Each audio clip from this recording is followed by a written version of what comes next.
Hello, readers of Every Word, and welcome to Every Word 365. I'm your host, Christina Munoz Madsen, and today we're reading 1 Chronicles 1 through 9. Did anyone else have a little sticker shock when they saw today's reading assignment? Chapters 1 through 9, that's by far the most chapters we've had to read in a day. But hopefully, once you started reading, you understood why. I know, it's so hard not to glaze over all those names and lines of genealogy. But remember, God has a reason for every word that's in His Word. Read more in the practical application link and, of course, more information on 1 Chronicles from the summary page that Got Questions does, which I always think are great. So I'm including a lot of that today to really set you up for what we'll be reading. The book of 1 Chronicles does not specifically name its author. The tradition is that 1st and 2nd Chronicles were written by Ezra. That, of course, is in the author section under the Got Questions link. As for the date of writing, the book of 1 Chronicles was likely written between 450 and 425 BC. The purpose of the writing. The books of 1st and 2nd Chronicles cover mostly the same information as 1st and 2nd Samuel and 1st and 2nd Kings. 1st and 2nd Chronicles focus more on the priestly aspect of the time period. The book of 1 Chronicles was written after the exile to help those returning to Israel understand how to worship God. The history focused on the southern kingdom, the tribes of Judah, Benjamin, and Levi. These tribes tended to be more faithful to God. Again, this is from the Got Questions overview summary of the book of 1 Chronicles. As for the brief summary, the first 9 chapters of 1 Chronicles are dedicated to lists and genealogies. Further lists and genealogies are scattered throughout the rest of 1 Chronicles, as you will see.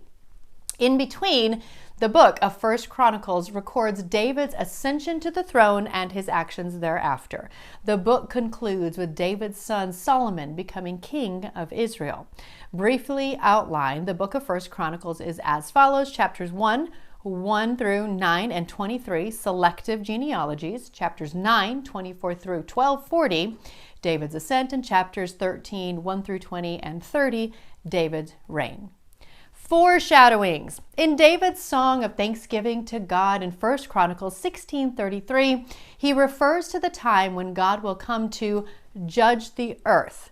This foreshadows Matthew 25, in which Jesus describes the time when he will come to judge the earth. Through the parables of the 10 virgins and the talents, he warns that those who are found without the blood of Christ covering their sins will be cast into outer darkness. He encourages his people to be ready because when he comes, he will separate the sheep from the goats in judgment.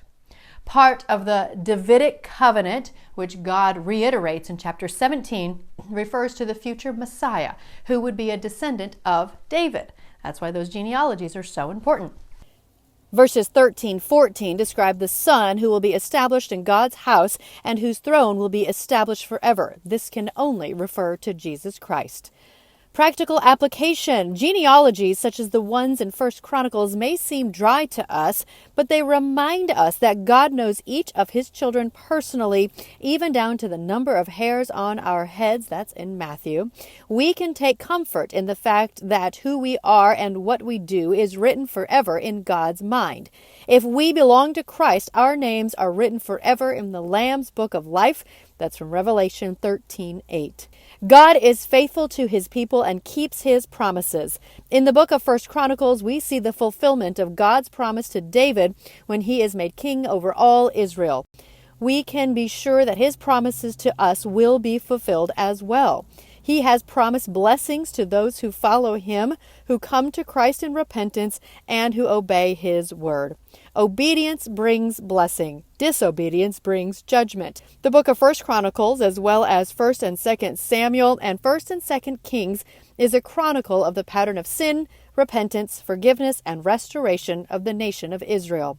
In the same way, God is patient with us and forgives our sin when we come to him in true repentance. We can take comfort in the fact that he hears our prayer of sorrow, forgives our sin, restores us to fellowship with him, and sets us on the path to joy. Tomorrow is 1 Chronicles 10 through 16. Happy reading!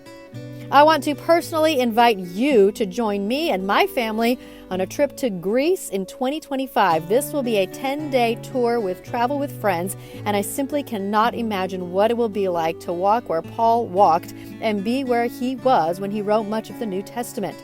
As I've shared, we'll start in Athens and then head to Corinth. From there, we will board our cruise ship and sail from Athens to the quaint Isle of Mykonos called the Island of Windmills. This is a stunningly picturesque town with a maze of tiny streets and whitewashed steps, lanes, houses, and churches gathered around its harbor in the middle of a wide bay. Experience the waterfront lined with shops and cafes, and then stroll the charming walkways. You can explore more on your own before returning to the ship for dinner and evening activities. If you're interested in learning more, be sure to send me a message. My email is included in the podcast description, and I'll add you to our VIP list. Hope to see you in Greece with us in 2025.